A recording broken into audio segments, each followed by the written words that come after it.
Okay, I am about to embark on another upgrade, or I don't know if it's an upgrade, but as much as another update on my Night King mod. This one is currently Mark III, the last version, where I switched up the... Did I switch the lume on this? I think I did. I made that, it used to be green, made it blue to match the dial that I did, and I used the MM300 set, the second hands, instead of the one that came with the Grand Seiko style handset. And I think this looks better because the other one's just kind of like an SKX, kind of plain with a lollipop at the back end. And this one I have a bicolored lume. It's blue at the tip, green at the back, and it helps. Well, when it was green and blue more, like mixed colors, like it was on my MM200, the SBDC063, it helped tie in the handset to the dial, because the dial was green, glowing, and the hands were blue, but I didn't want it to look too separate, so the second hand was the, I guess, the ambassador or neutral zone that incorporated both colors. And it's kind of neat to see two colors rotate around the dial in the night, and it just kind of helps unify the look of the color scheme at night as well. Anyways,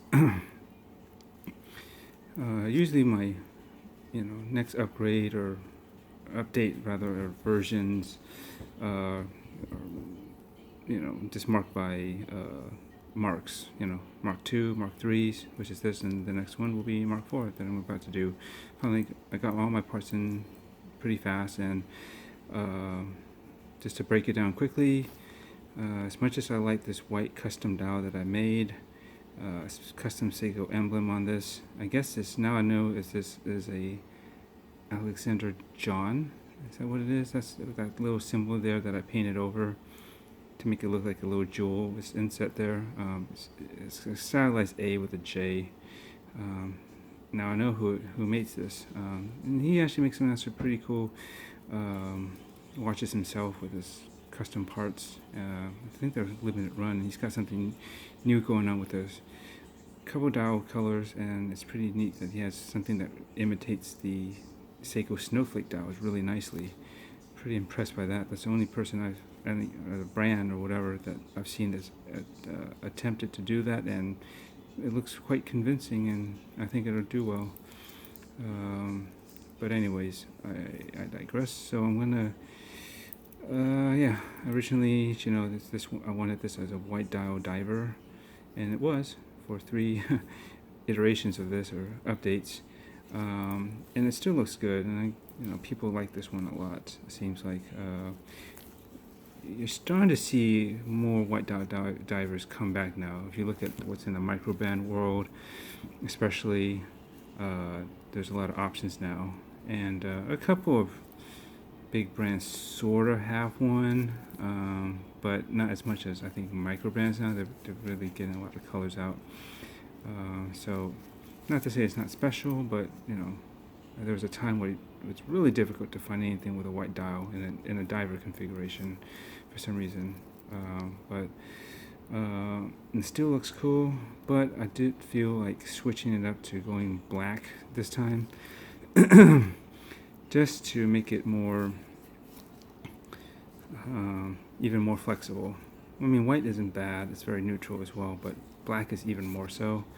And I think in some ways it could help shrink the look of this a bit, because it's a white dial with the satin finish. It kind of sometimes has a silvery appearance, which sort of blends in a bit with the brushed chapter ring that you see there, so that expands the dial size, and thus visually looks a little bit larger. So if I go black on the dial and keep the rest, I think that strong black will just be, your eyes will see it as a certain size. It doesn't go beyond with the chapter ring, because it's not black, so it'll just end there, so your eyesight will just kind of see that, and I think that'll pull it in a bit and make it look smaller. Not that this is a huge watch for most, but I think I'm gonna like the change. I'm gonna keep everything else. I actually got an SKX171 dial finally. He's been out of stock for some time. Hot items. They usually sell pretty quick. And out of all the OEM dials, at least from the ones that are kind of that you can get with some variant of the SKX, this is probably the best one. You know, it's still original. It doesn't look like as much as a Submariner homage. You know, this kind of style with the triangle batons and the round markers there. I mean, it is similar, but you know, they do something different with the, they call these, I guess, snail trails. The little point, these little ends that kind of come in, and it's angled like a, you know, right there, and it's a wider. It's not just a triangle, but it's more of a. It's a basically a pentagon, but you know, it's just really broad and a very specific shape. And yeah, and this might be one of the very few SKX dials, you know, that actually have applied indices.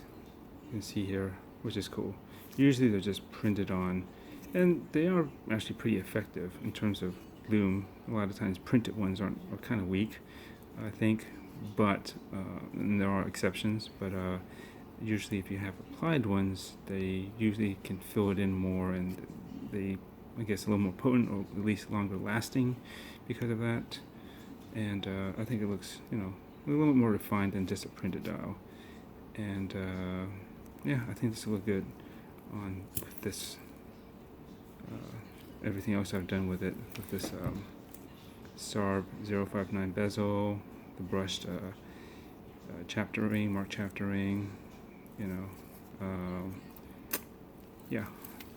So I'm going to go through the process of opening this up, taking the movement out, and removing the hands and the dial, and I have to change the day disc because I don't believe I'm pretty sure I'd never changed the NH36A day wheel in there to be you know, I have a no day display. It's just time only, so it didn't matter that, you know, what if it didn't align with a crown at 4 o'clock, because usually they come aligned for 3 o'clock. So I never bothered to change that out. But now that I have getting my day and date window back, I need to address that. And I could have used the stock 7S26 day wheel that has Spanish and English, that's orientated for the 4 o'clock, obviously, because it's from an SKX. But I didn't want to go with Spanish language. I don't know. And I've done kanji, you know, the Japanese characters before as well. But I found that actually I don't really like that as much, just because it doesn't, for me, it doesn't make sense the way. I mean, maybe if somebody explains why, you know, certain days there's the days of the characters mean moon, like wood, fire, I think water, and earth and sun. You know, they're just, for Monday through Sunday, not all of those make complete sense to me. And I actually wanted to get a Chinese day wheel, which has like the Chinese characters for 1, 2, 3, 4 is a certain character, and so is 5. And then Sunday is usually it's like looks like a rectangle with a line through it. You know, it's the Chinese character for sun, so Sunday makes sense. But I cannot find one that is made for a 4 o'clock crown. So they're all made for 3 o'clock, and so it won't align correctly. And there's no way to modify these really to make it line up.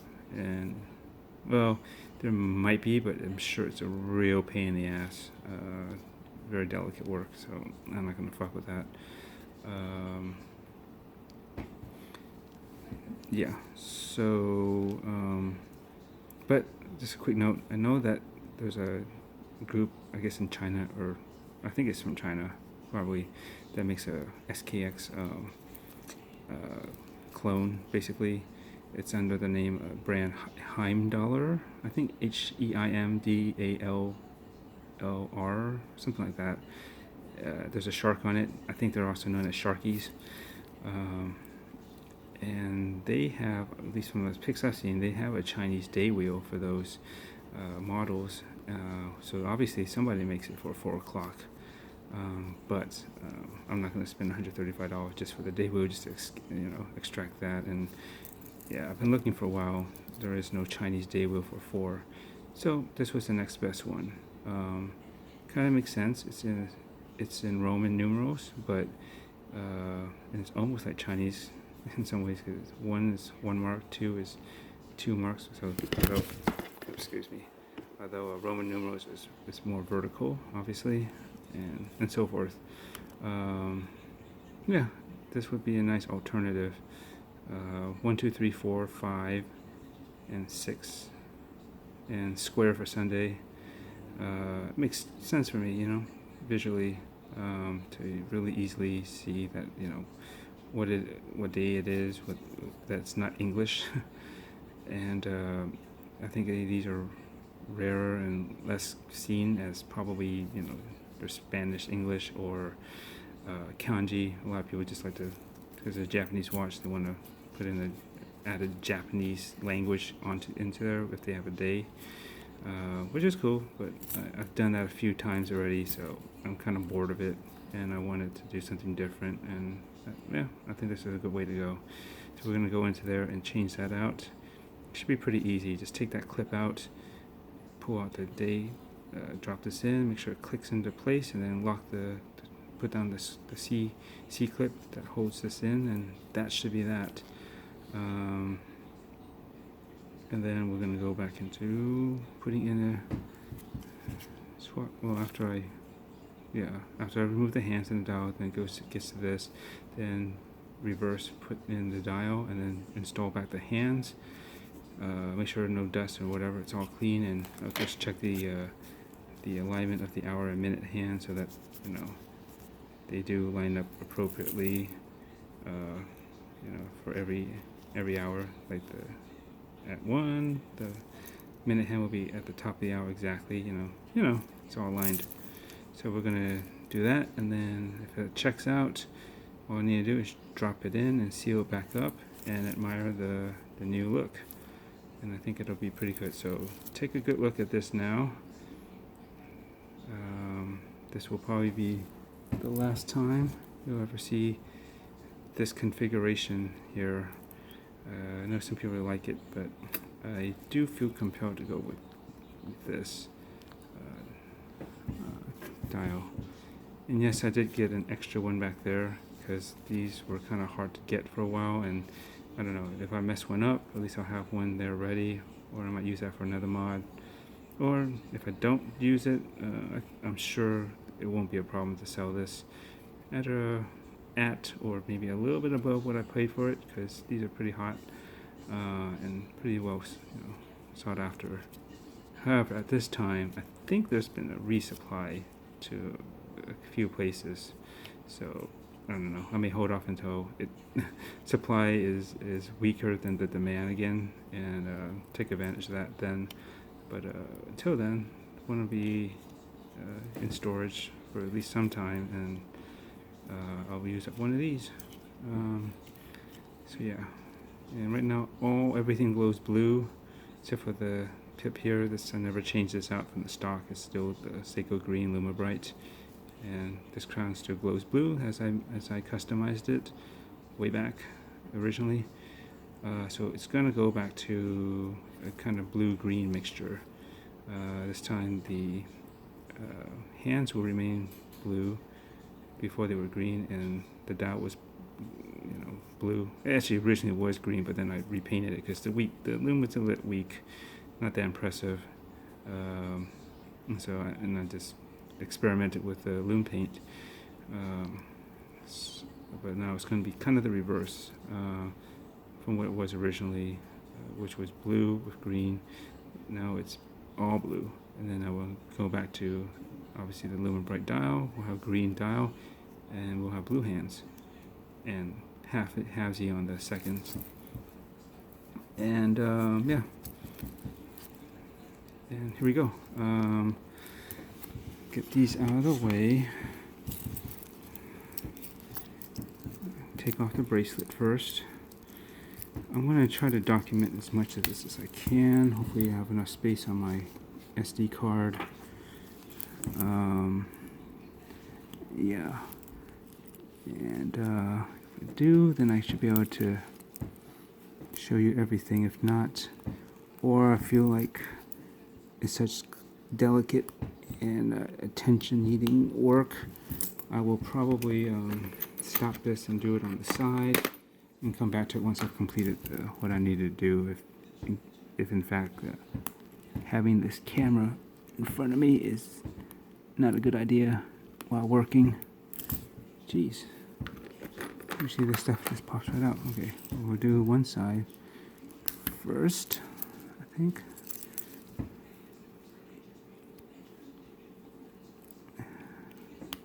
There we go.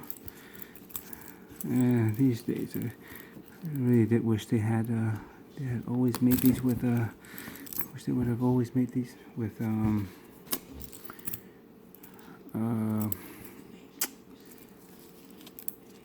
drove through lug holes. It makes removing it a breeze just by punching through on the side, but they didn't do that. Crystal Times has recently manufactured some of their own SKX cases with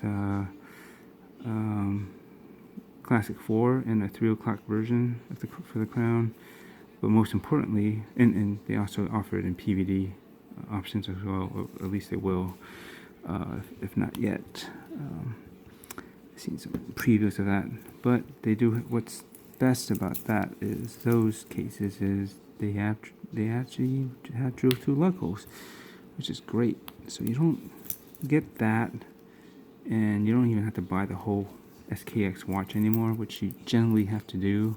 Although I have found a source where you can just buy the original case and case back by itself for about $125. I think it was about 100, maybe a little just over that with shipping or something. But that's better than any having to buy a brand new watch, or even a second-hand one. I don't think that was that cheap for about $100. So that's a good way to go. But Crystal Times will probably be really good if they can offer it. If it's a one-to-one, basically the build of the case and the fitment of everything, OEM and stock parts for the bezel and the crystal. Obviously, those are very critical. And actually, make sure they drill the holes in the right place so that if you needed a matching aftermarket or even OEM bracelet, it'll fit just like a real SKX case should and does. So there. I've already loosened them back before, so all I need is this ball, I believe, and just get this out of the way. Like that. Okay. And sorry if my focus is off. I'm trying to look over the camera, not through it, to get actual eyes on this stuff. So we'll set the case back aside. Loosen the crown. This stuff, if you modify watches, you should know, but maybe some of you haven't seen my other videos or anything specific to how to remove the movement and everything. Might find this useful regardless. It's always helpful to just have as much information as you can up front. So you just unscrew it till it pops out. If you pull it out, you're going to lose that little what the heck did it go? Yeah, this little pin right there. There's a little dot right there, or dimple. That's where you push down to release the crown. If you pull it out more, you'll see that it disappears. See? It disappeared right there. So push back in, it pops out. So that's where you need it, so you can have access to it. And so you just push down on that and pull the crown out. Real easy, just like that. Sorry about the lost in focus. Try to. Okay, so we set that aside, and I'm gonna pull the movement out, and I'm gonna want to put the crown back in so I can hack it so that the second hand doesn't keep moving while I'm working on it, because I'm gonna have to pull that out. So let's find a decent spot to just kind of tug at and lift the movement out at some spot, and it should just drop out more or less like that. Try to keep things, hopefully the mat is clean and doesn't attract anything from the bottom up somehow, but at least you shouldn't have to worry of anything falling from the top down if you have the back exposed. So here you go. Now we're gonna push the crown back in, I think, right? Yeah, right there. Just fiddle with it till push it in. You should feel it, and then just pull it out. Just or you can feel it wind. So I'm just gonna hack it, and I'm guessing you wanna try to, I believe, line it so that they all are kind of facing the same direction, and you should be able to grab them all at once, or at least it'll be a little bit less fussier. I might try this separately, and you want to do something to protect the dial. Oh, jeez. That's what you get for having small workspace and very, very basic camera equipment. So let me just give me a second here. Okay. Basically, I just use this cut open sandwich bag, and I think I have a piece somewhere, but that's alright. I'm just gonna take this and just cut out another section of it, so that just enough coverage here. Let's see. So I've released, these are cheap hand removal tools. Focus on this.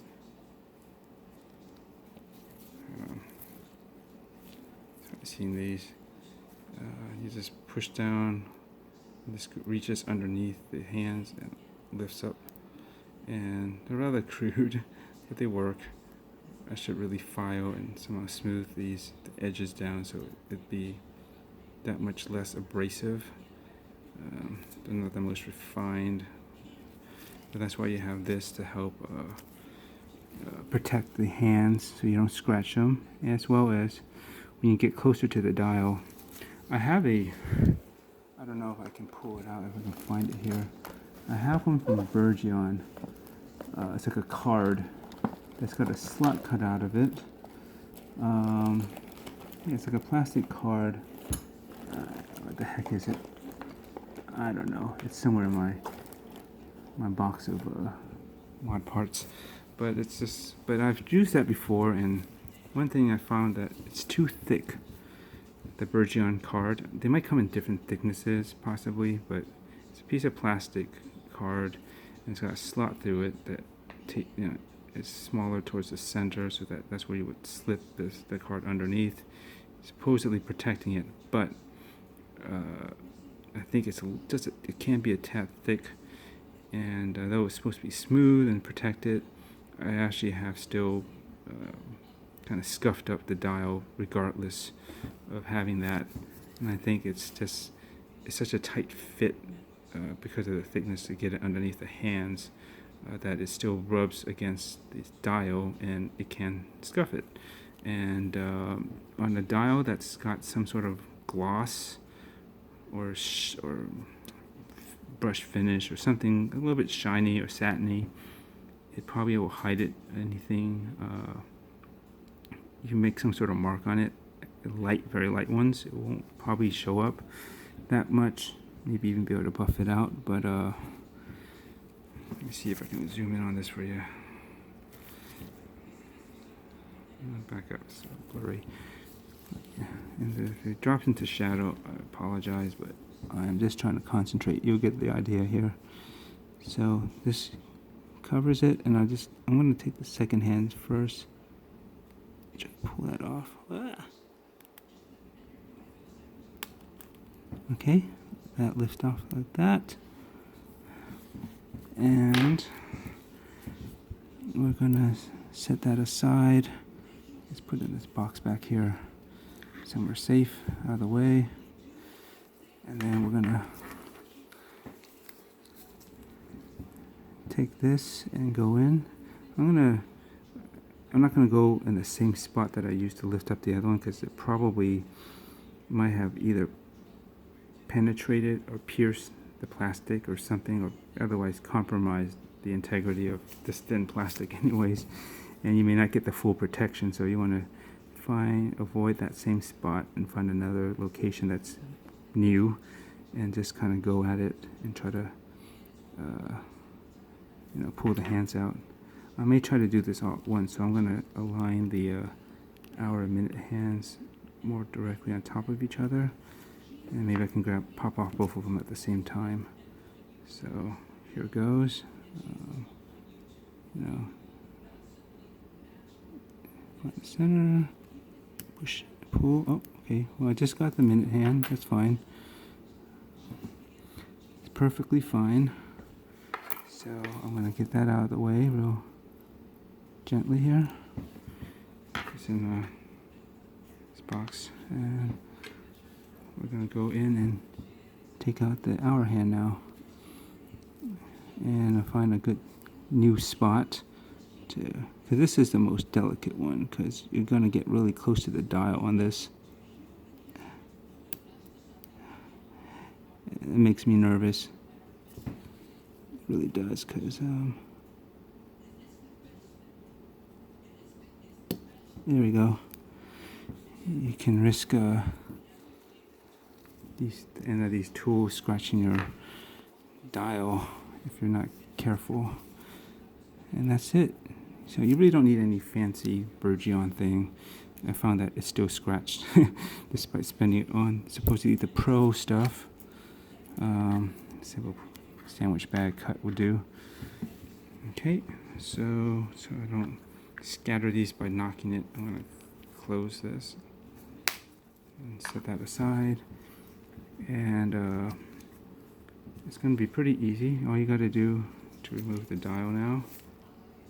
Try to get this back in focus. It's supposed to be auto-focusing, but it doesn't always work.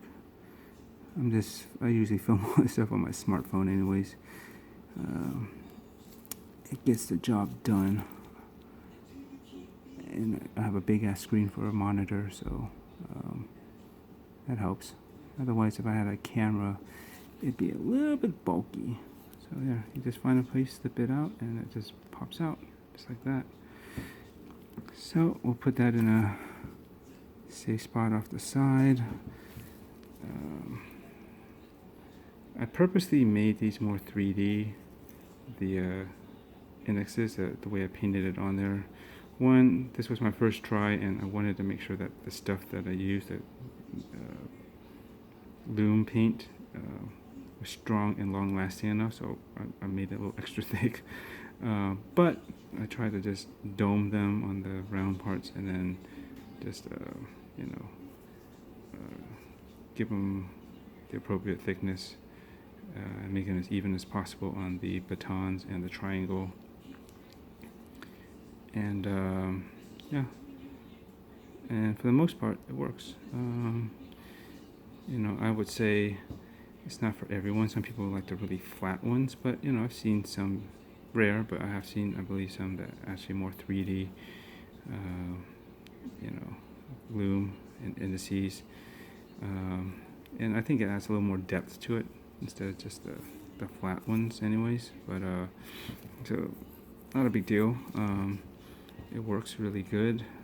This stuff, as I showed in a Lume battle between this and Lume, it's just as good, if not in some ways better. I think it actually did last, or at least more visible, even though it was blue, more than the Lume, and that was with SKX hands and Stargate 2 dial, both Seiko piece, components, and they're respectable for their Lume, as most Seiko applications with Lume are.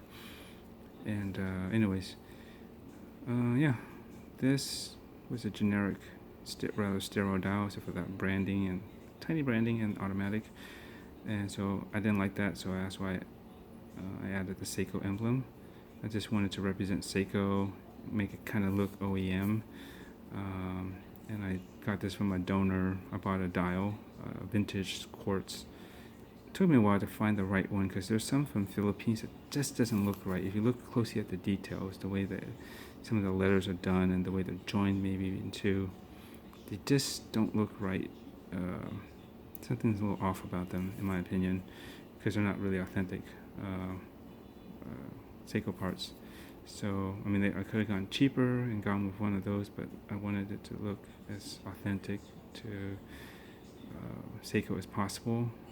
So I got an actual Seiko dial and transplanted that off and onto here. It's glued in place. So yeah, there's no way I could have done the little feet that go, or pegs, whatever you call it, that go into the dial, because they're so tiny. There's no drill bit that I have that could go through that, and it'll be way too big.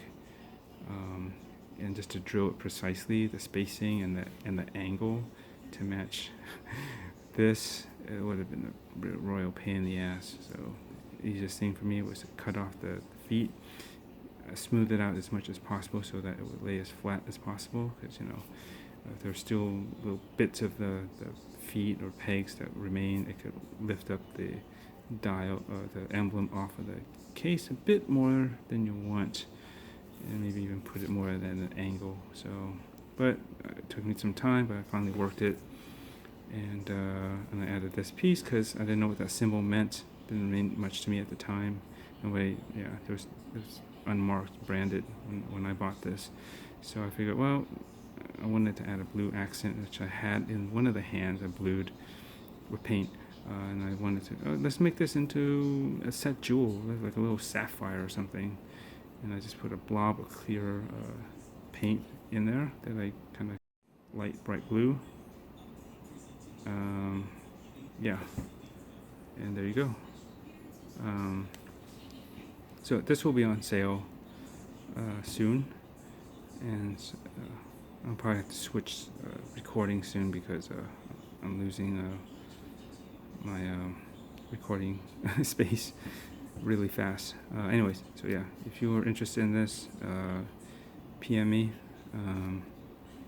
yeah, just message me or something, and we'll see if it's worth it for you, because this is the cost of the dial plus the other dial that I got, the donor pieces and the custom work on the Lume and so forth. So it should be a bit more than just a dial. The cost of one dial standard, because there's quite a bit of custom work on this to make it what it is, and you won't, very unlikely you'll ever find anything like this. So you'll be the only one that owns something like this, if you choose to get it for your own mod. Anyways, set that aside. We'll see how long I can go on the video before it cuts out, and I have to switch to backup media. I'm going to stop this right now and start it again. Okay, I'll see how long I can record this for. It doesn't give me a time. I hope this is recording it. Otherwise, you'll just see the end results if I happen to have footage. So I'm going to take this C clip out, and so I can get the day wheel out and put in the Romans Alright, so basically, I hope you can see this. I'm going to back this up a little and zoom in as much as I can. I'm going to just slip something in here just to start to lift up that clip.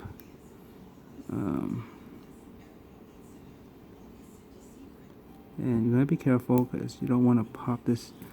It could potentially fly somewhere other than where you want it to be in your hands, and it will be a bitch to find because this is a tiny clip.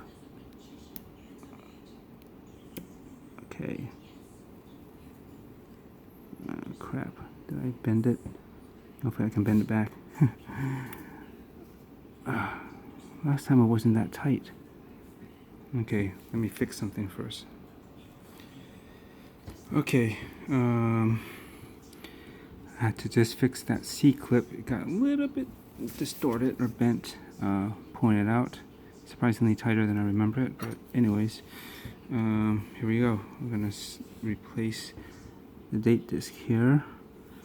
I suppose if it lines up correctly, I suppose it should line up right here with the 27, right? That's about the 4 o'clock or 3:45 position. Yeah, this is too low, so it's the 27th. So that's what we're going to aim for. Make sure that this day disc does the same thing. And I don't see why it wouldn't. It was made for, it said for an SKX007. So they only come with a 4 o'clock position. So yeah, it should be fine. But anyways,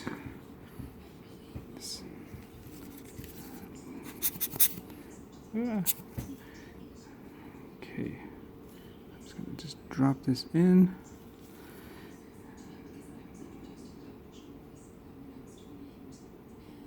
Make sure find a spot where it will rest and sit flush and flat. That's critical.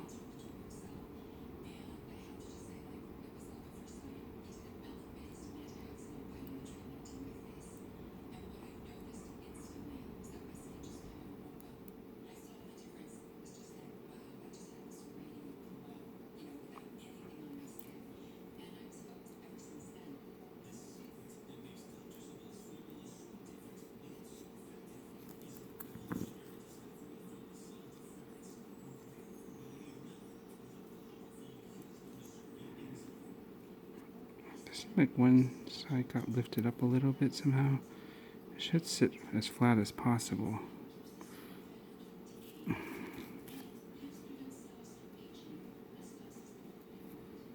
Well, once the dial and everything is on top of it, it should be fine. I'm just trying to figure out where is the spot where it sits flat.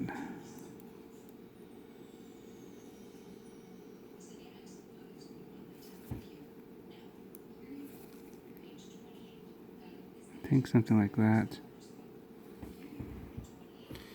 Now we're going to try to put that C-clip back in.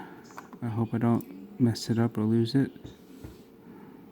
So it's just, I believe all you do is just put it on top and just press it down, and it should just essentially slide down back onto the date disc. I wonder if I do this, will it help push it? Yeah, I did. I hope I didn't make it too tight. When I straightened it out, I didn't want the opening to be too large.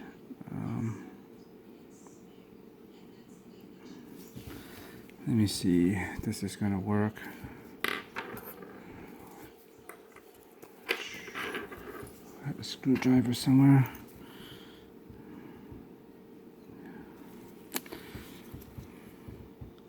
I'm just thinking if I can attack this from two sides like this.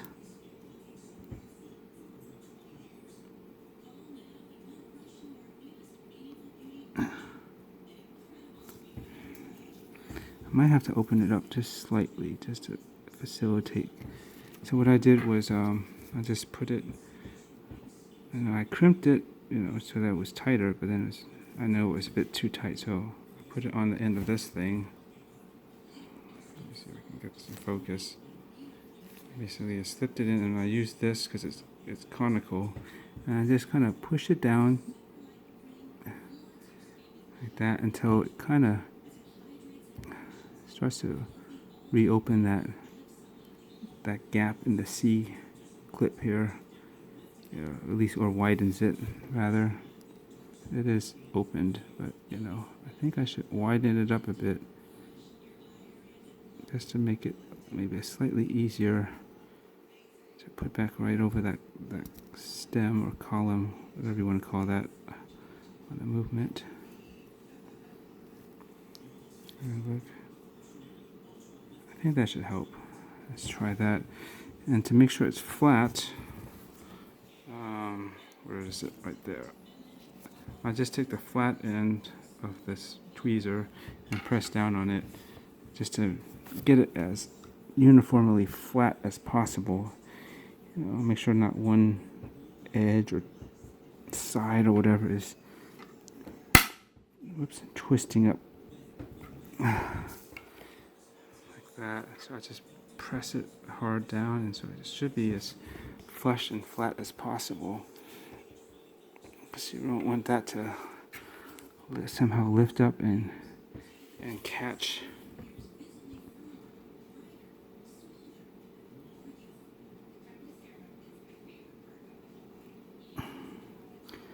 On the date disc or something, and I don't know, somehow dislodge. Is this tight enough? Let's see. It went on. Hopefully it's not too loose.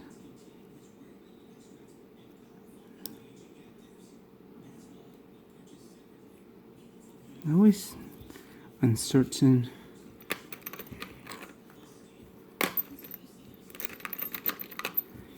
how tight it where is it? There we go. That should have done it. There we go.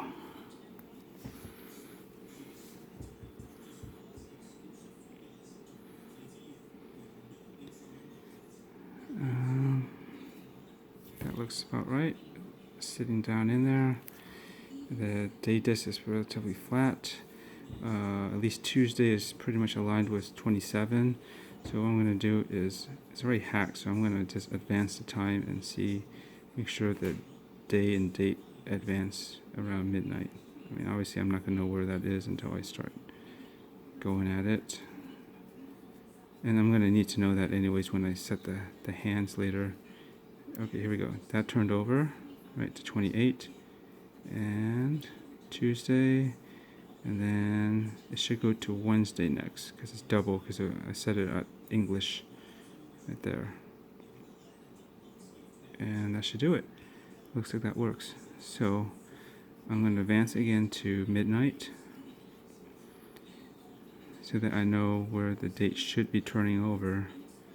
But the thing is, no matter how many times I've done this,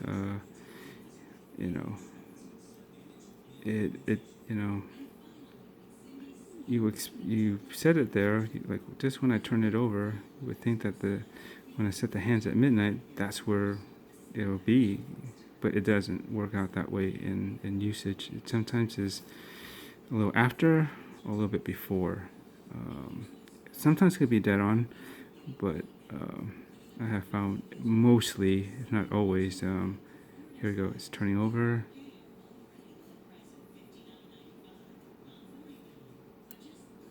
There we go.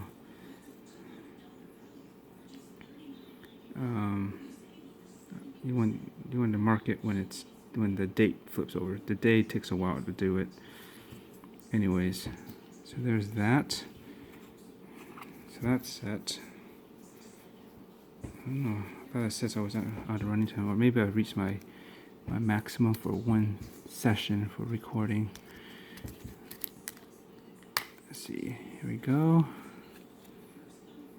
Gorgeous. Make sure this is good. I still see a speck right there. It's probably just a little dust. There shouldn't be anything wrong with this dial. Just clean it up, clean up the movement. Just make sure nothing, the dust is sitting between the date disc and day disc, and the back of the dial. So I'll pluck that off, and just match up the pegs. Sorry, it's out of focus, but there are these guys. There's a pair of them, and just match it on here, which should be right there. And you can see right there, there's like an extra opening around it. So, and if in all doubt, you can always reference the day and date window. There we go. Pop that. I think that goes right there, and then that goes there. There you go. Clean that up. Make sure it's sitting flush. No, it's not. One part isn't lifted up for some reason, and that should be good. I know on the actual SKX171 dial, the day and date discs are black. And I was debating what to do.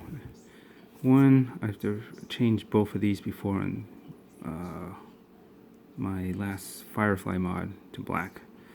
And it's a pain in the ass because the plates or whatever, the components that are in the movement that hold those together can shift, and you have to realign them a certain way. If not, it won't click over right. It can be done, and I think I know what to look out for now, but it's something I wanted to avoid. That's one thing. Two, so just changing the day disc is usually simpler, you know, because it's just that one clip, and you just pop that out and drop in the new one, make sure it lines, and lock it down. Two,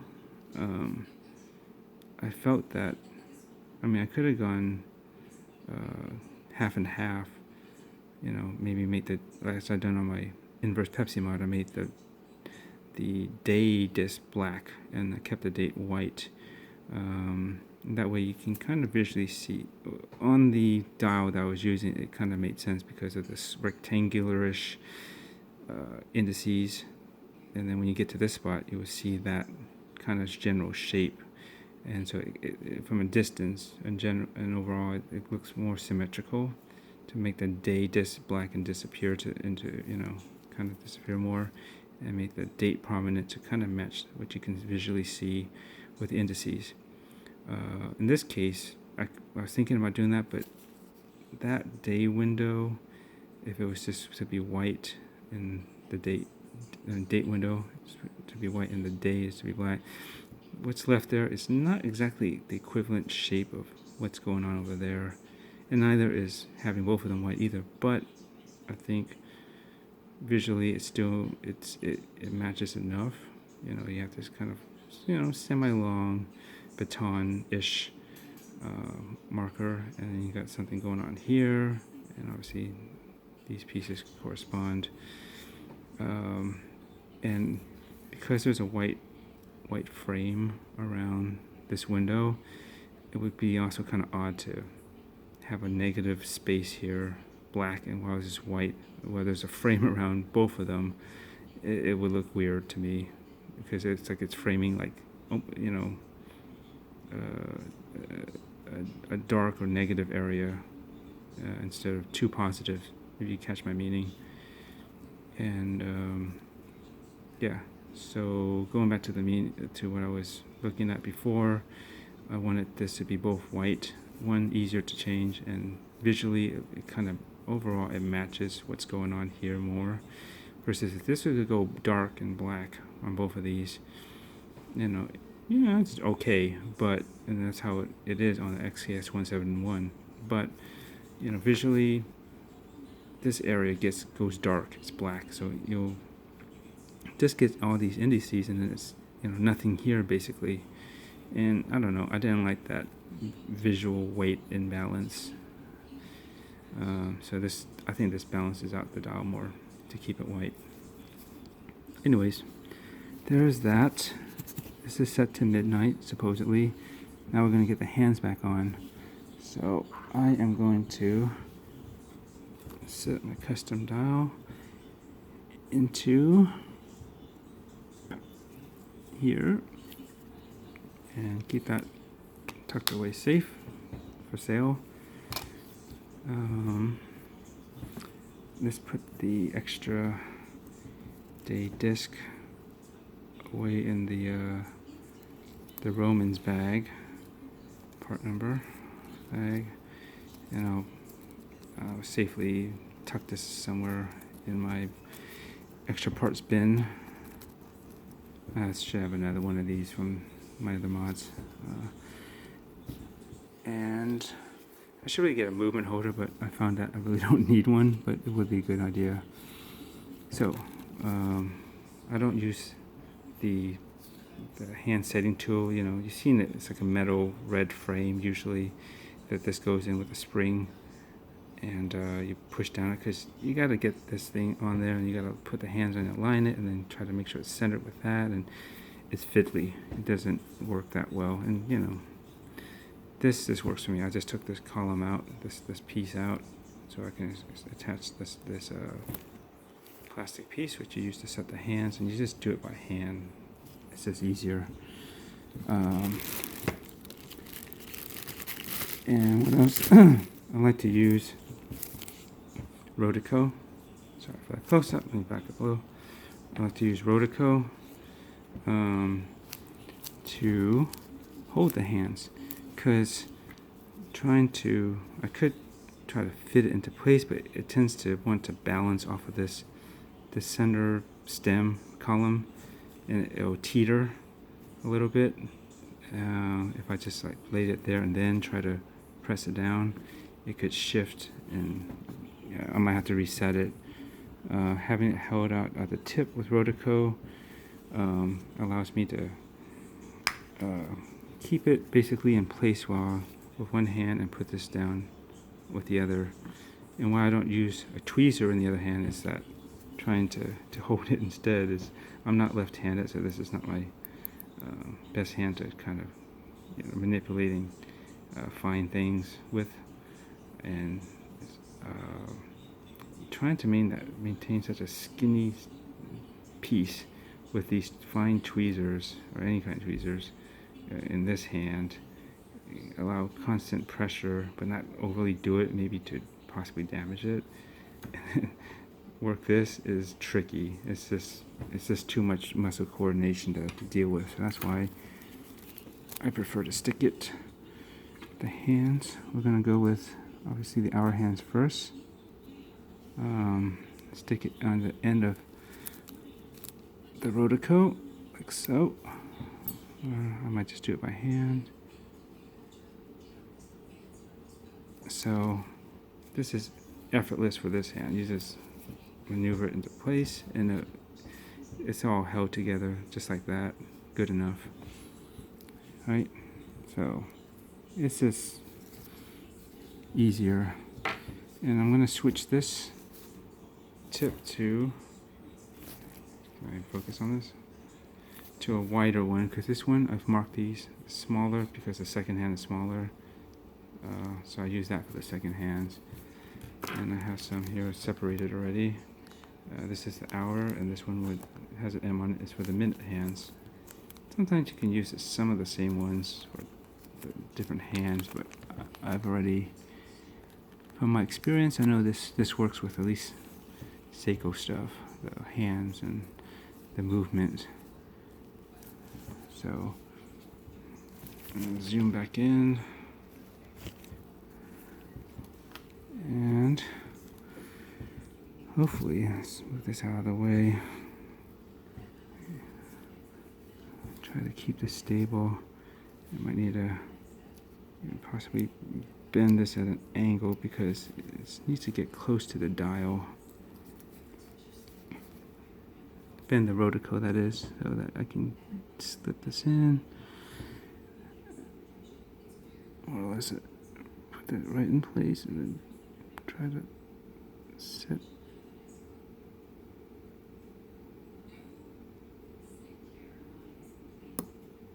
hand in place, move this out.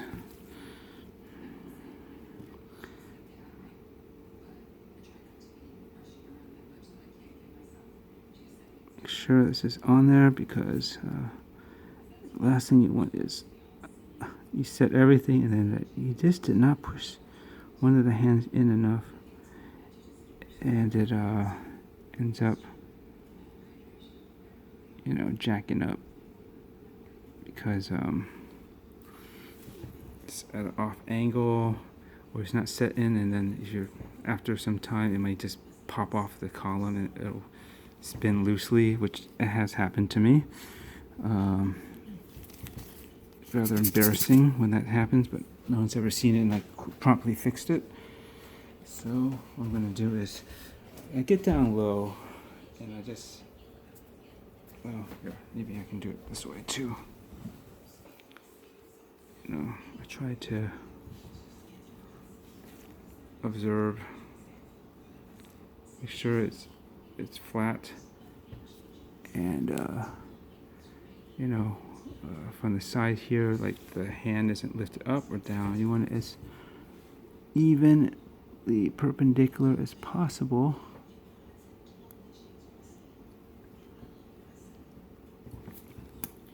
Do you believe one side is a little bit, just ever so slightly higher?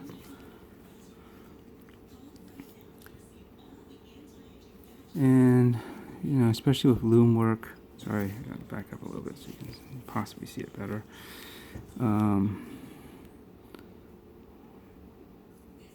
Just look, yeah, she's redone the loom, and you wanted to make sure it had a decent application on the back side.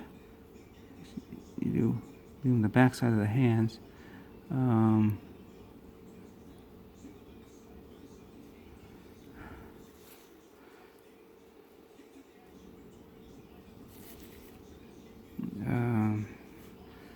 Sorry, some people might know if you're trying to do some fine work, you lose words because you're trying to concentrate. Yeah, you want to make sure the loom doesn't interfere with the hands below it.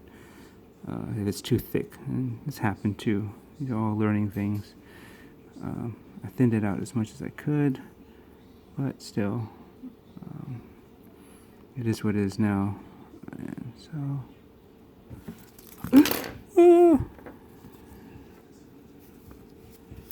get this out of the way. Okay. Are you sure?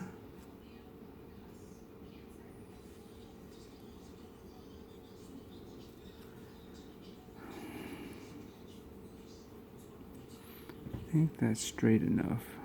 Make sure it has clearance on, of course, on our hand, at least it has clearance on the dial.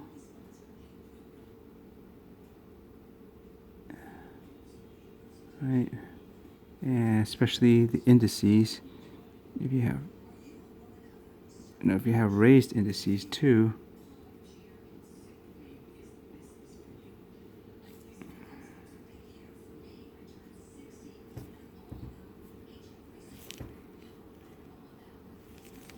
zoom back in as much as I can. I think that's about right for here.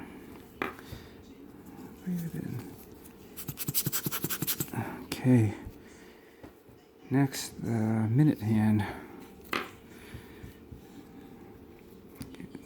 Tricky, but I try to do it at this angle so I can slip it in and not make it too thick, because it'll may touch the hand, at least the dial below, and I may not be able to get it flat.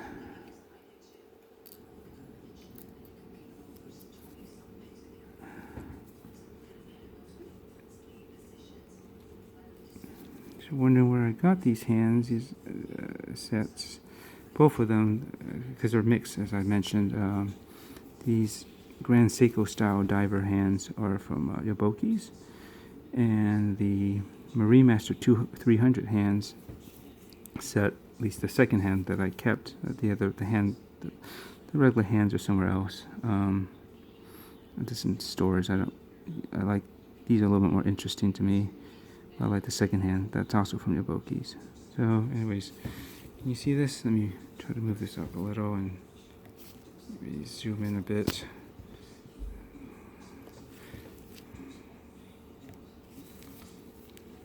So, yeah, I'm just gonna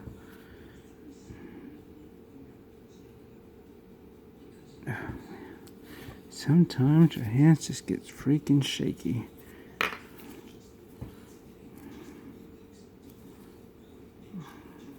Okay. Line this as best as possible.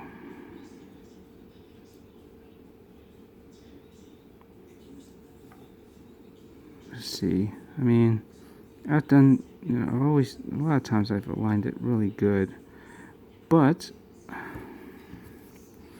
somehow the, crap, this is really close.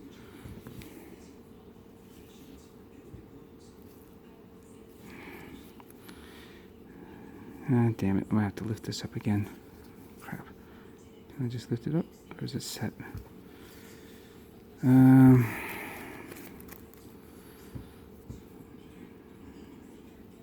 Yeah, because this is really close to the, I don't know if you can see it. It's really close to the hour hand below it. I think I need to push the hour hand even more down. It's not deep enough, so, crap. I gotta remove, hopefully, just the minute hand here. They don't all pop off. And I don't damage the dial. Okay. I think it's cool. Alright. Yeah, anyways, I was saying that even though I've done my best to align the hour and minute hands together, I find a lot of times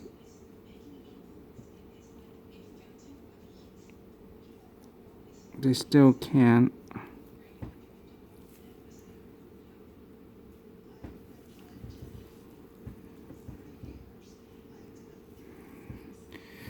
they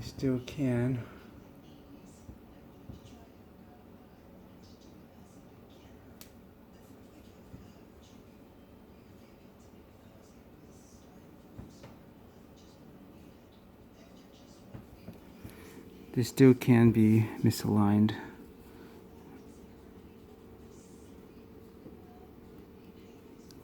Let's see. For some reason this is a pretty tight fitting.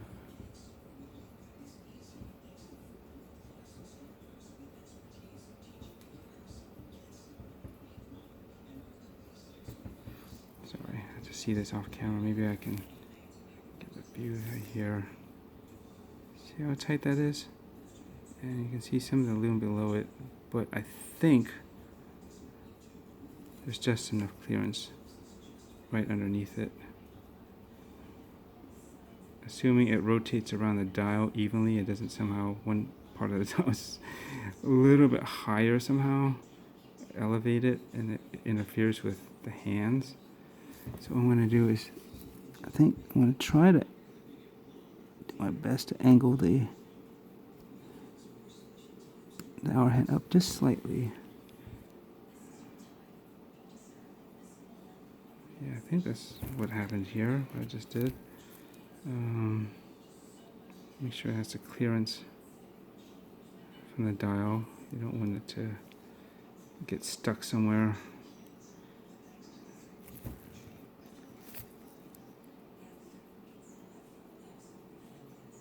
Yeah, it should have the clearance. Alright, cool. Hopefully nothing got messed up underneath. Clean that out. And let's have at the minute hand again. I'm coming up on my 30-minute mark. I might have to restart this recording. Hang on. Okay. Starting another 30 minutes, so let's see. Alright, so let's try this again. Yeah, it's a very time-consuming process. Essentially, it's not really difficult per se, but just tricky. to make sure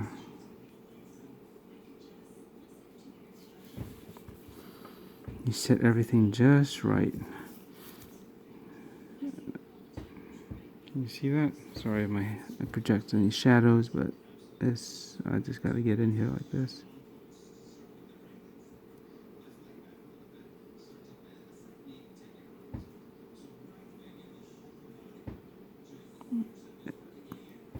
Put that down. Jeez, do I have enough clearance here?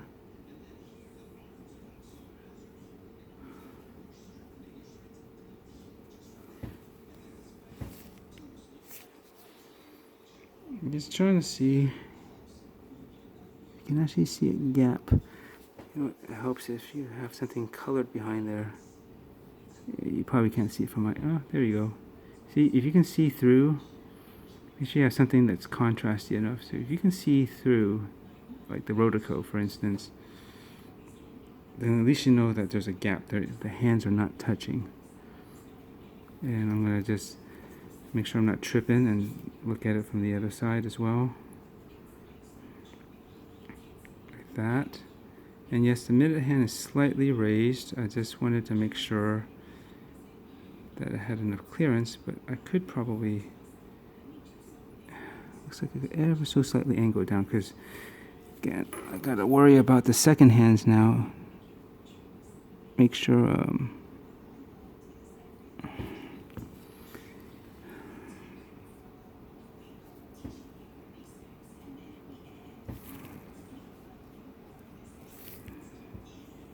looks like there's enough clearance there. I don't believe any part of that was gonna touch. Maybe I will just ever so slightly angle the minute hand back a little bit, just so it clears the hour hand. And I'm also paying attention to the hour hand, making sure I can actually see through pretty much the green of the rotico behind there. Sorry, I said an angle. And you know, there's indices in the way, but generally this looks like it should clear. I think I got a better view of it for some reason, maybe from this side. Yeah, I don't see it touching. So that should be good. Now before I set the final piece, the second hands, we're going to check the alignment of the hands to make sure that they do indeed line up like at the top of the hour, where they should. I feel, even though I put it at midnight, it's always can be a little bit off. I feel that the hour hand's just barely past where it needs to be, and sometimes it's easier to check things that are perpendicular, like 3 o'clock position. That kind of looks okay. Let's check 4.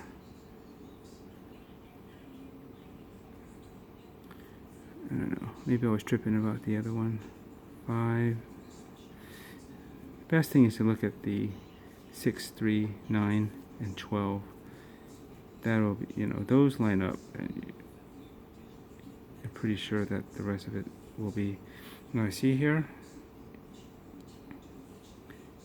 You can see that the hour hand is ever so slightly that way. It should be directly above the, you know, where that snail trail is on that indices.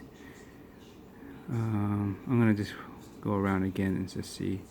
I think sometimes it takes like a revolution or so to set things in place. See, now this doesn't look too shabby here, right? At 9, this is, you see that? I'm going to back up slightly. Right? That looks about right.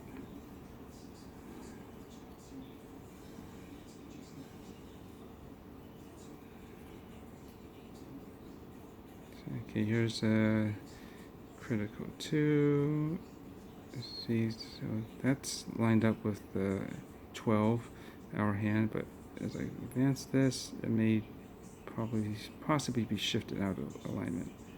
you can tell by the spacing of how much you see on this side of minute hand and how much of the hour hand you see on this side, and you do see ever so slightly more. I mean, if I back it up and try to go at it again, let's see, make sure I'm going to pay attention to the minute hand, see that it is centered.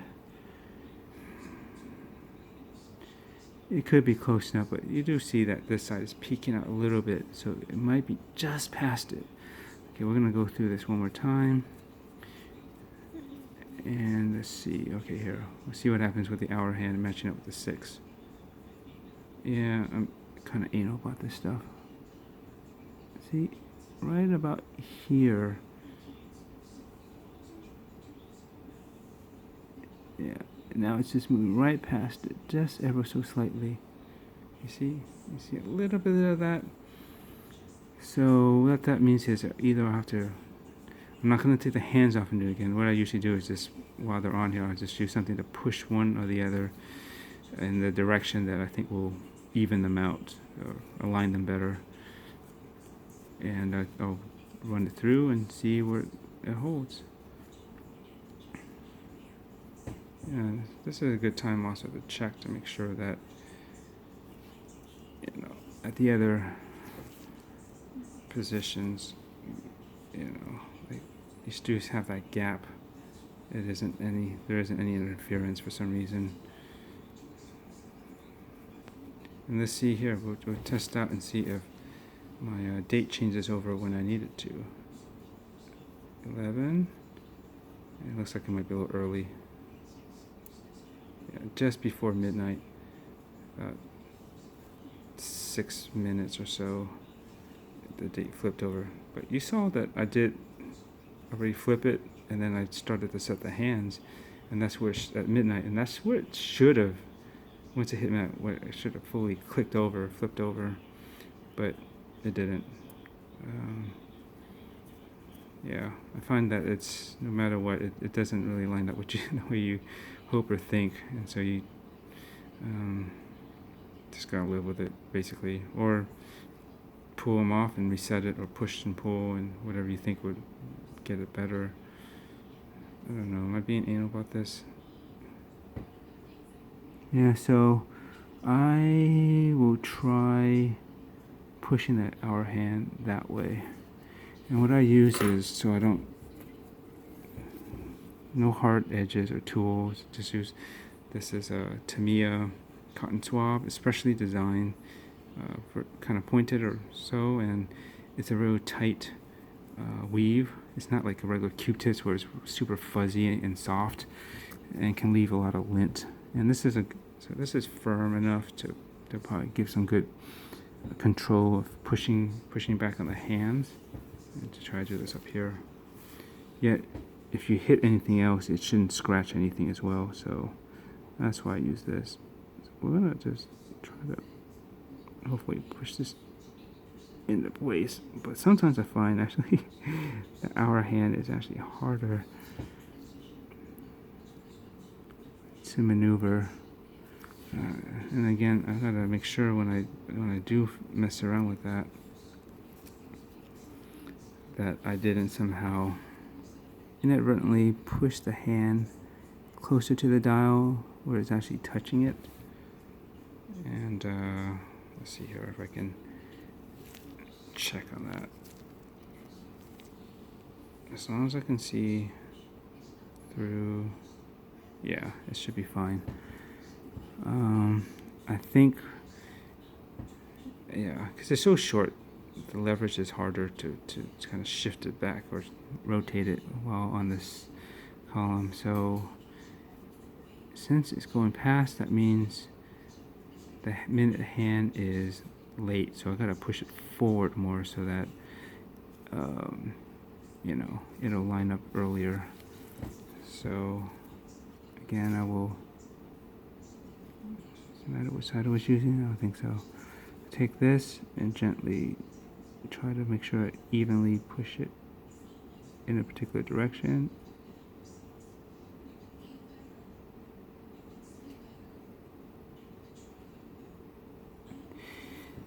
seems like more than I need, but I found that it doesn't, even if you think it's just a little bit, it doesn't affect it because some of the parts inside kind of shift. And it's not as much as you think you've actually moved it, so you have to kind of exaggerate the setting. This was aligning okay before, so I'm not tripping. We can see here at 12 if when the minute hand is dead centered, if we see more or less of the hour hand below it,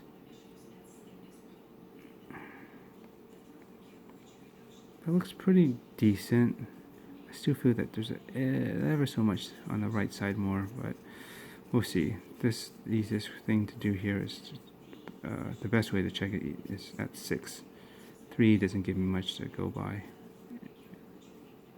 Okay, let's see. Okay, I think that should do it actually. See, you saw me push the minute hand quite a bit over, but it looks like it's lined up pretty good now. Close enough where I don't feel like I'm seeing the hour marker at 6, that line, the snail trail.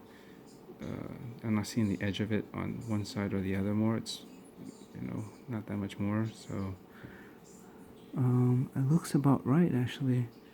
It's definitely seeing more on the right side, the snail trail on the hour hand, because the hour hand was just past it. So you can see that line coming off of the 6, this part. But now it looks about right. So we'll go one more time and check again. This seems okay. It never was an issue, but for some reason the 6 was. And let's go back, see if we, now it seems like it's closer to 5 minutes till, but that's cool. It's close enough.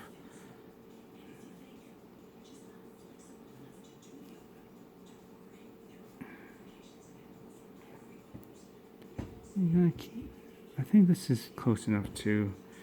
I feel like I see more on the right in this case this time because that light's coming more here, so there's shadow. So that side, the left side of the hour hand, is kind of hidden, and this is more prominent because more light is hitting that side, so I kind of see it more. If I'm being honest, it is ever so slightly more, but it's a bit better. It's not as obvious as previously. And the most important part for me again is right here at 6. Hopefully it all works out still. About there. And there we go. And I don't think, we'll check here. Sometimes if I've angled the minute hand there, the butt end might be angled down into that hour hand more, and that could interfere it from the back end. But it looks like it's clear from what I can see, because you can see through to the other side, the rotico.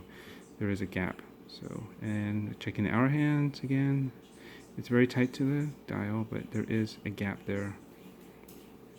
So it's good.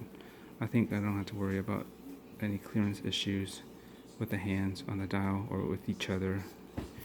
Now, the second hands.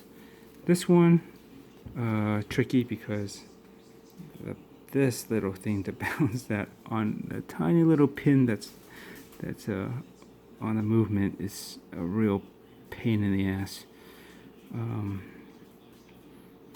Yeah, it's one of the hardest things to do, I think, when setting the hands back. And yeah.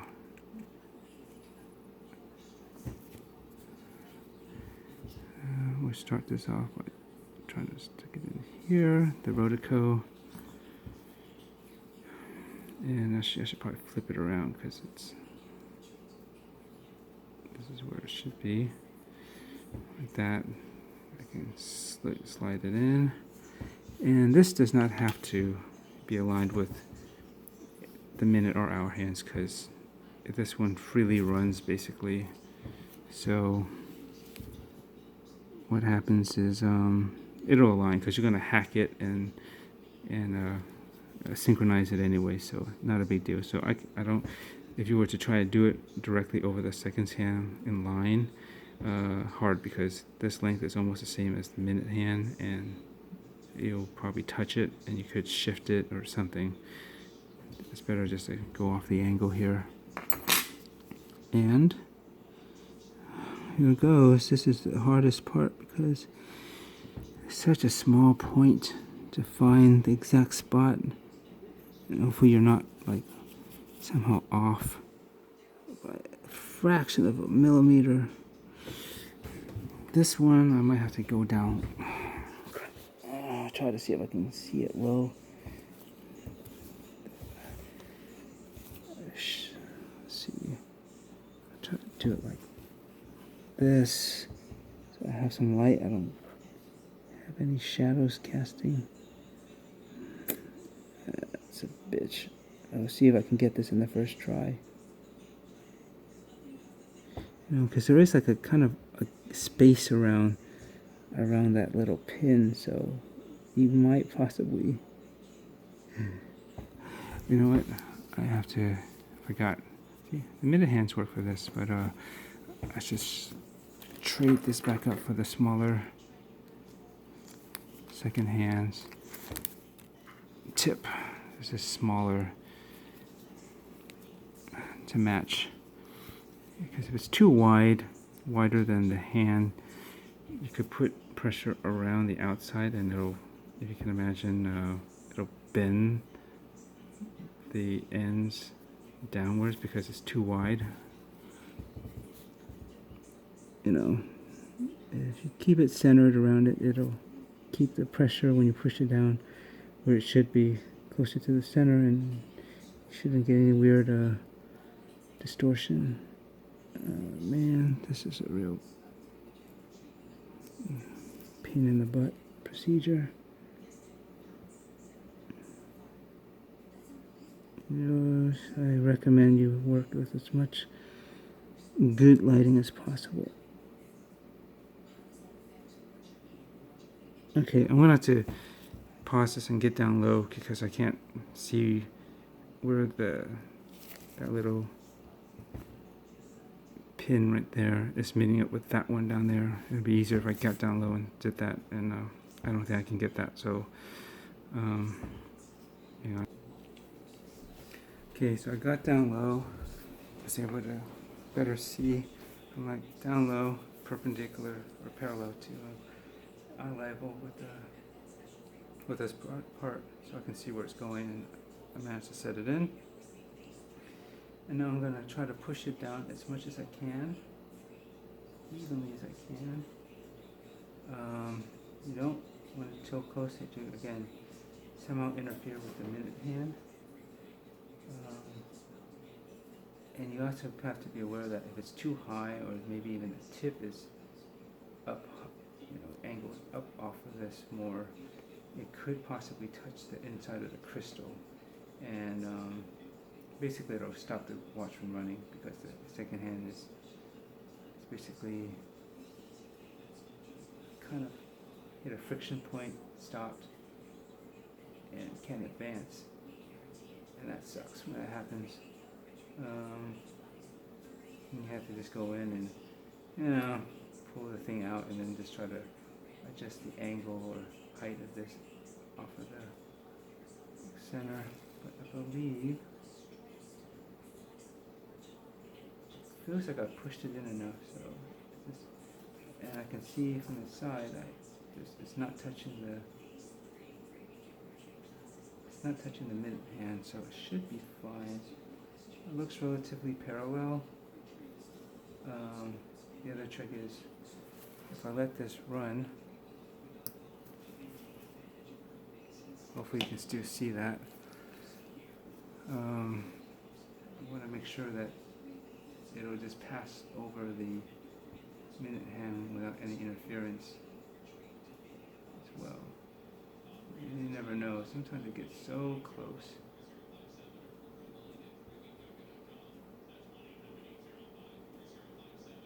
Enough to stop it. Okay.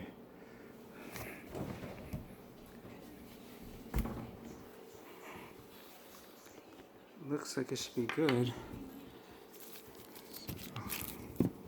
God damn it. Not a quick procedure at all. But clean this off. And I think we're ready to set it back in. Here. Looking good.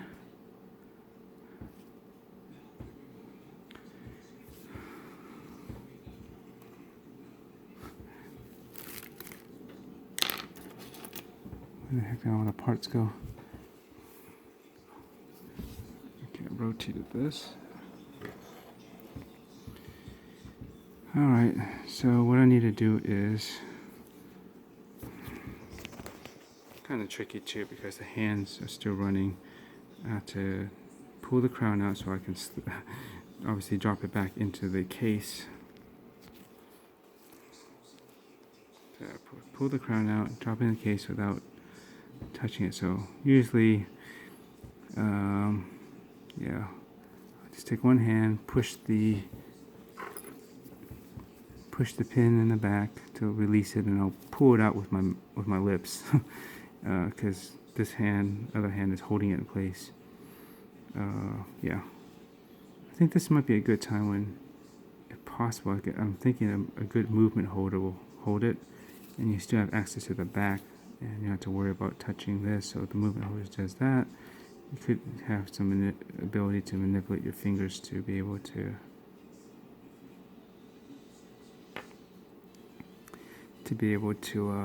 pull this out. Anyways, I'm gonna go for it now, and you want to make sure you don't somehow touch the other side and depress any of the hands or stop the seconds.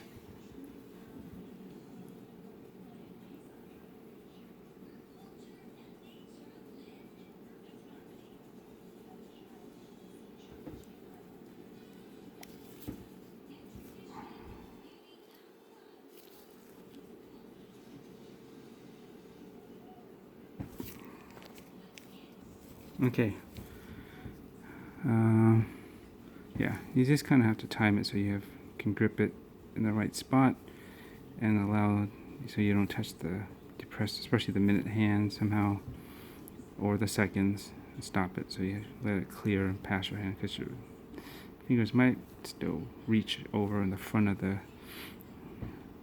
dial, and it could interfere with the movement, or you could push or mess something up. There we go. So, do my best to clean this, and then double check the case, make sure nothing slipped in underneath the crystal.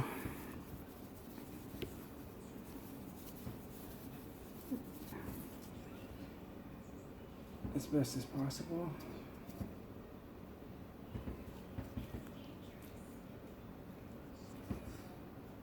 Sometimes you may not see it until after you just fitted the movement underneath into the case. Yeah. And then you gotta just pull it back out and redo it basically. Make sure this, while cleaning out the case and inside underneath the crystal, I then somehow deposit something from there onto the dial. So what we do is I just take this and then fit it in here, like so. Push it in, and ooh, that's looking good. And make sure the indices line up with the chapter ring. Look centered as much as possible, and of course check again to make sure somehow crappy ass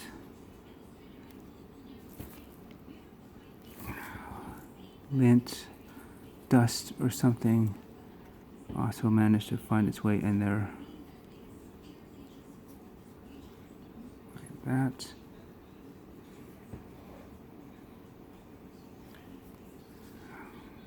look pretty good. You know, you get a bit of that.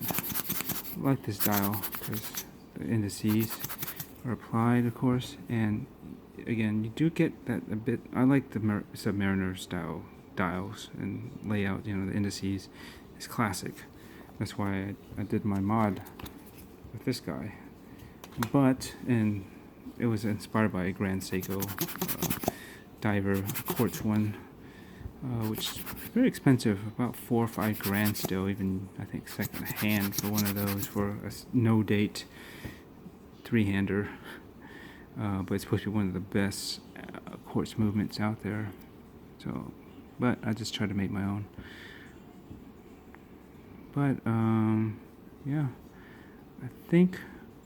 Sorry if it's out of focus. I'm just double checking the alignment. I'm looking at, so something maybe, of course, the center of this matches the center of the indices.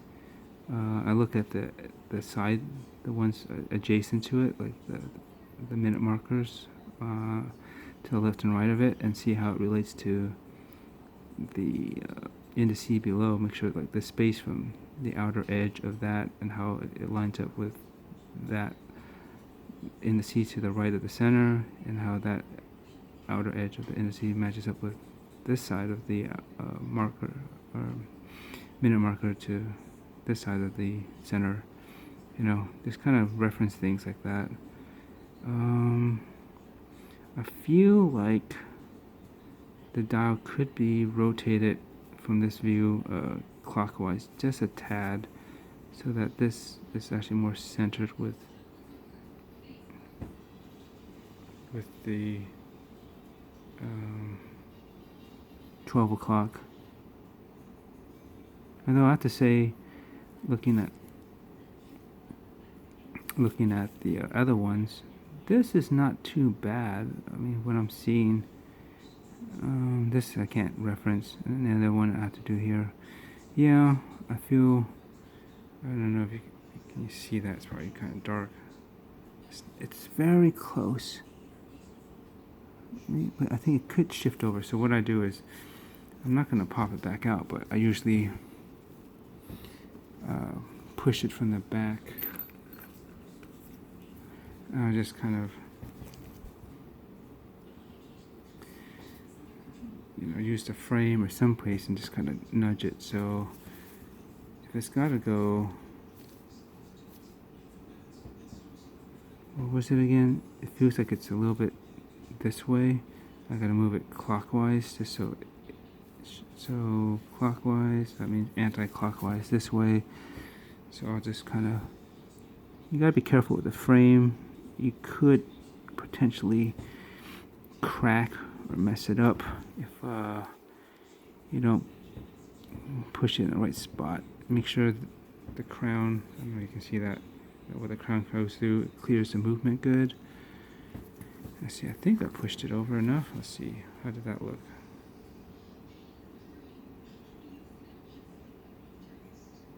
I think it still could be more. I don't think I did enough.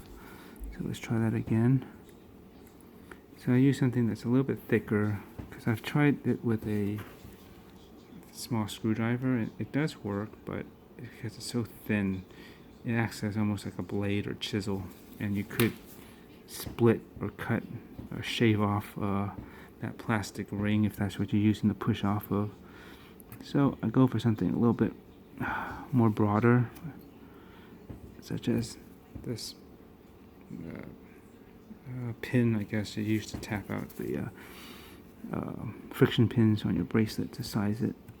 So I'm just going around, pushing it, trying to push it counterclockwise back here so it'll move clockwise more on the front. Let's see how that looks. I yield to the fact that I may not be able to get it perfect, but since I have it out now, I'm going to try my best to do so. And I gotta keep in mind, sometimes it's a bit of light and shadow play that kind of could be messing with my perception of what is centered. You know, especially with things that are shiny and reflective. You may catch an edge on one side more and less on the other, and thus, you know, you think there's more or less of something on one side or the other.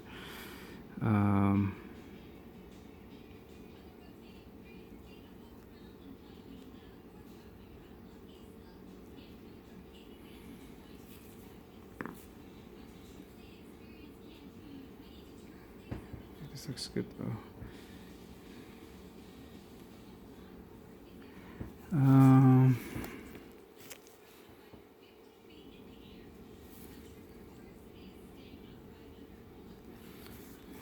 will try to shift it a little bit more if I can. I'm going to try to use it more of a hard point on the movement itself.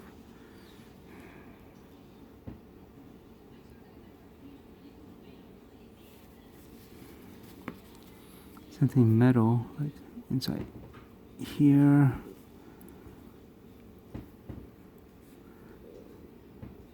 Be careful how you push pressure. Somehow you might knock it out if it's if the force is directed incorrectly. There's that possibility that you may push the movement out of the case in doing so. Okay, I think this is about as much as I can try to forcefully shift it over. Nudge it, you know.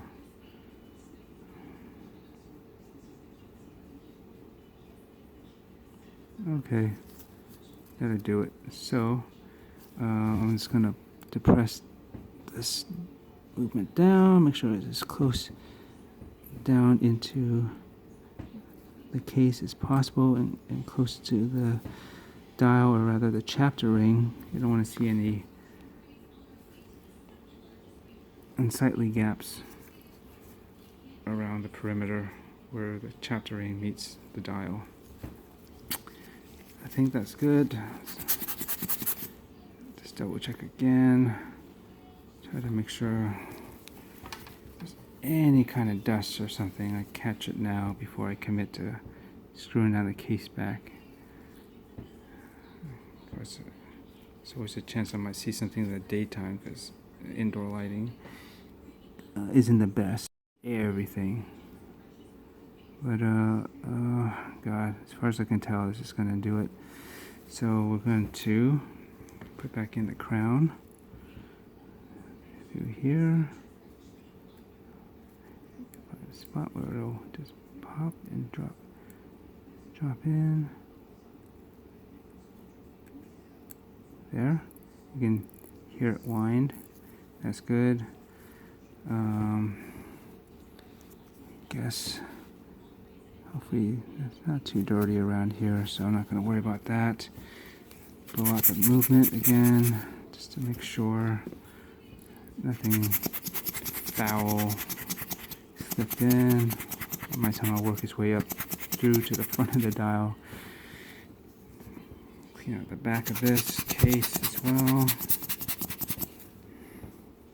Should be all good. And I may have to get back into this thing later to regulate it. I think it's potentially running fast, but I've had this off the wrist. You know, there's a difference whether a watch is resting or on your wrist, and you know, how fast it advances or sometimes slows down. Alternatively, so there's that. I figure I don't lock the crown down first because I figure if there's pressure in there, it might release through the crown potentially first, and then I'll lock it down. But so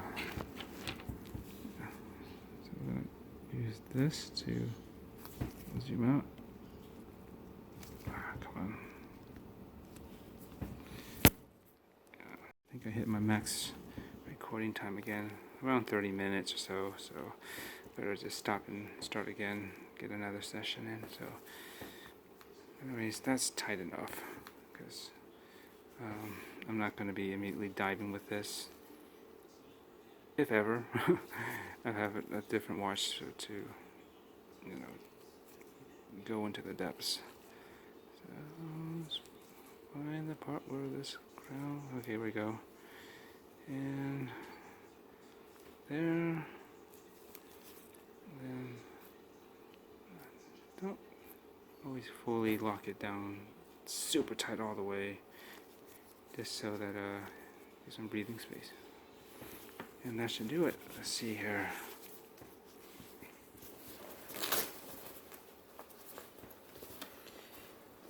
You can check out the new. I mean, I think, let's just see, let's admire it for what it is right now. Very good. I do like that blue AR. Some angles it can maybe even make the dial look like a dark blue, but it isn't. I'm fine with this. And let's see, I'm gonna try to power this up. I'm probably gonna give it a test run. Anyways, make sure that everything runs as it should. I'm gonna have to synchronize the time later and the date. Let's just close this down here. And then I always do a slight step back and just loom this sucker up. It's holding up pretty good, huh? I had this for a year. People, oh, it's gonna last. Well, what do you think? I think I could possibly redo it slightly. This is my first attempt. I think it could use a little bit of cleaning up, or one small spot that might be more evening out. But overall, you know, for effect, it does the job. And here is a new Lume combination.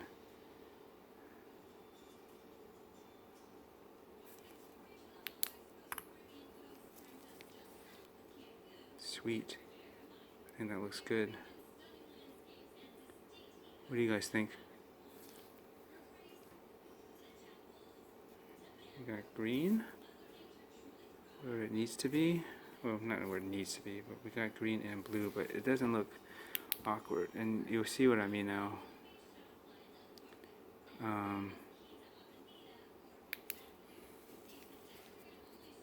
How the green on at least the dial, the new dial, and the blue hands, they are unified by that second hand.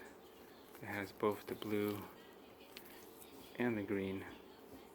Let me turn off some lights so you better see this.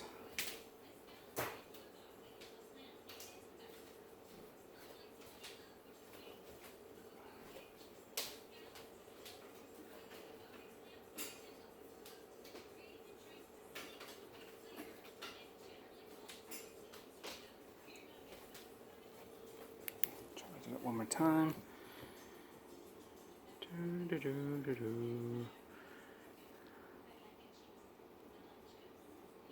Here we go. I think I could fix that side of the S, but you know, the dial is the main attraction here. The S is just a bonus. But see, I think this works pretty good. Let's see, sure. Charge, even charge. It's more green in person than it's probably showing up on the video. The white balance, it's got to go one way or the other, and it's probably making it look more teal. Can you? Let's see if I can get a focus on this.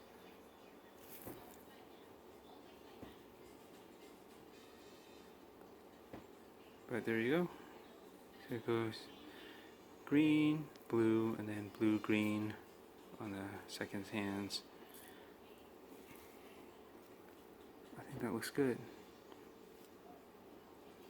I wouldn't mind have gone if it had actually no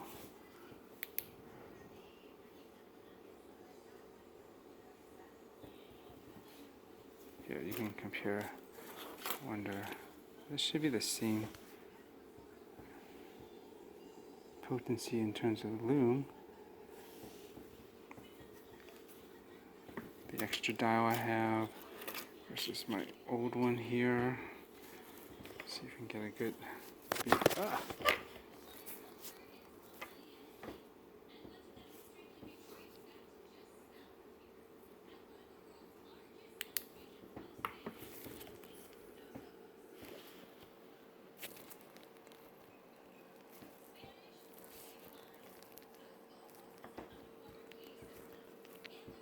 yeah, I don't know why it's kind of weird how you see my old dial up on top.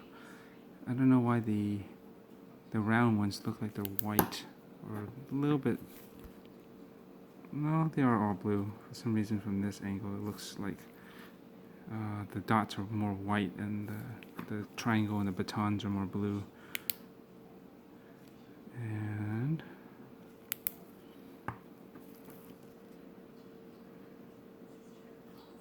cool. Alright, let's turn on some lights and wrap this up.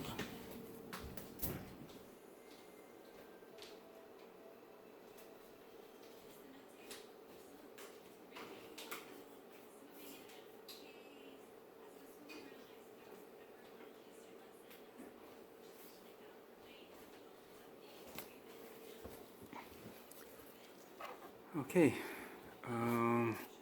that took the better part of almost 3 hours. Hard to believe, time flies, but you know, you want to be careful, not rush anything in these mods, you know, unless you're super confident and, you know, well practiced. Maybe you can do this blindfolded. But if not, just generally it's better to yeah, be able to do this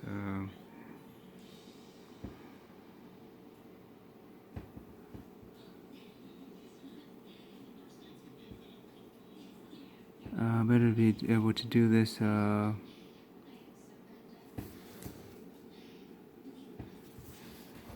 slowly, so that everything you know is done right. You don't goof up, or at least if you do, you have the mindset to fix it correctly. So I'm gonna pop the bracelet back on, complete the look here.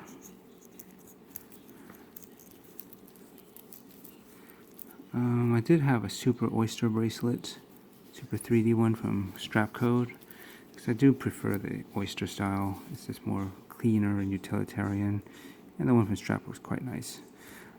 But I did sell it because I thought I was going to sell this watch, so I might have to buy one back again. But until then, I mean, the Jubilee, stock Jubilee is good. I don't mind the jangliness. It's comfortable. It does the job.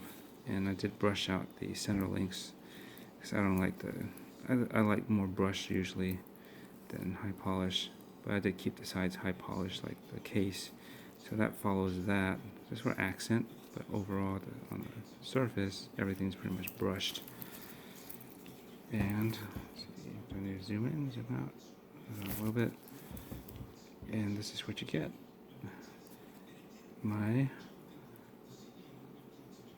Night King Mark IV, the black SKX171 dial, and well, when I set it, it'll have the Romans day wheel to look pretty cool. And Sunday it'll show the red. It'll show the red brick or the square for Sunday. Yeah, I think this came out pretty good. Yeah, it should be pretty well centered. I don't think I have a real issue with what's aligned here. Shifted that over as much as I could. And I mean, overall, looking at pretty much how everything else lines up, it's fine. I still feel this may be slightly off, but I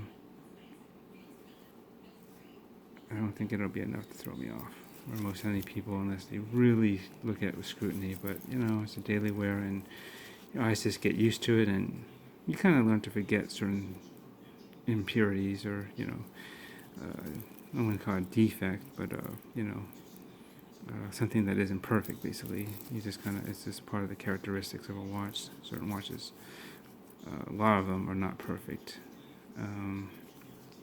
no matter how much you spend. But yeah, what do you think?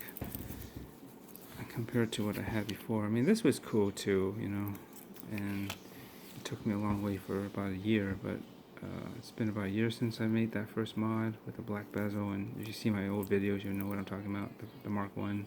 Didn't call it the Mark 1 because I thought that was going to be it, but that was the first version about a year ago, and then I've made one. I updated it with blue sapphire, well, no, glass bezel.